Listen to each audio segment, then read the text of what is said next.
Hello, everyone. Today I'm interviewing my mom for my oral history interview. I'm going to ask her a series of questions. This is my mom. Her name's Cynthia Robinson. Hello. So, Mom, can you tell me a little bit about where you grew up and what your childhood was like? I grew up in a small town called Reedsville, North Carolina. I grew up with primarily with my mother's mother, but I spent a lot of time with both grandmothers and my father's first cousin named Patricia. Okay. And my childhood was very happy. We were poor, but I was happy. I had everything I needed, especially love. That was hard to deal with. I mean, at least you were able to, go through triumphant times and, pave a way for yourself. So that's meaningful. Who were your biggest influences or role models when you were younger? It would be the three women that raised me, both grandmothers. Lou Hester Pass, Lucy Pearl Price, and Patricia Abbott. Okay. Sorry. What's one life lesson you've learned that you think everyone should know? I would say I'm a person with a lot of integrity, and I just think that I lead with integrity. And at the end of the day, even though you might feel like honest people finish last, I'm gonna tell you, honest people, being honest will save you behind. Believe that. Understood.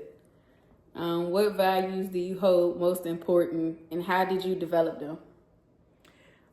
Just by watching those ladies, the ones that raised me, the three I referred to, they had a lot of integrity.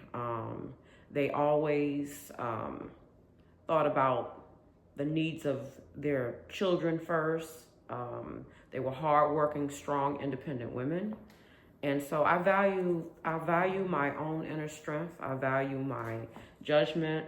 When I make a decision, I pretty much don't look back. It's just what's next. Okay.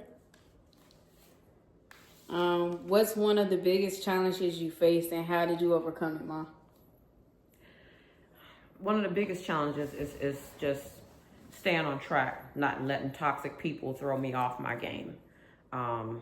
In the workplace, you're going to always face these people. They seem to just hang on like glue. It's hard to get rid of them. Their business every day is to make you miserable. So you have to be able to navigate around that and just stay positive, believe in yourself, keep your head up, because you're going to face challenges. Even if you do nothing to deserve being attacked, in the workplace, you're going to have challenges. You always have to be able to deal with difficult people. So that's been the biggest challenge, dealing with difficult people. I can totally relate to that. I already asked you that, how did become a mother change? How did becoming a mother change your perspective on life, Mom? Motherhood is about a lot of sacrifice. So that's the thing that you have to get used to be a good mom. You're going to have to realize that you're going to do a lot of sacrificing. There are things that you're going to have to put on the back burner that you may want to do for yourself, because you have to make sure your child is good. That's just the way it is. Yeah, I totally agree, especially being a single mom myself, and I learned vicariously through you, Mom. So I appreciate you for that. Thank you. You're welcome. Is there a moment in your life that you feel truly defined who you are today? I would have to say finishing my degree and deciding to go into government. I've always been very strategic, and I stick to my plan. I don't let other people derail me. So I think when I finished school, that was really challenging because nobody expected me to do it. And your father and I, we pretty much supported each other through school. We paid for our own education. Nobody helped us. Nobody inspired or encouraged us. We did that on our own. Okay. Understood. I commend you for that, Mom. Thank you. You're welcome. Looking back, is there anything that you wish that you could have done differently? I think that since I got married at a young age, I was 18, I would have rather started having kids at a younger age. So I was almost 27 when you were born. So I think I would have had kids younger, and I would have had more than one. I still tried to work on that boy. You don't love me, Mom? I love you, but I always wanted a boy. Okay. What's something about our relationship that makes you proud? I see that, in spite of how challenging it's been for us, I see that you have really worked at making sure we maintain a strong bond because you were a challenging child. And I just see a lot of growth and maturity in you. And that makes me feel real proud. Oh, thank you, Juan. I appreciate that. Is there any advice you'd like to pass down to me as I navigate my own journey in school, parenting, or life in general? Just believe in your own judgment.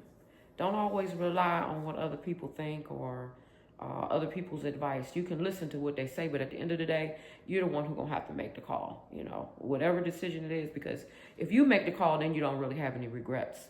If you let other people do it for you, you're going to have some regrets. That's so true. All right. If you could get one piece of advice to your younger self, what would it be, Mom? Follow your dreams. Don't let anybody distract you from following your dreams.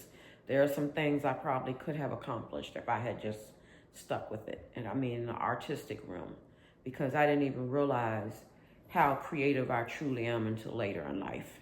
So I wish that I had pursued and stayed on that path. What's something you want me to always remember no matter what happens in life?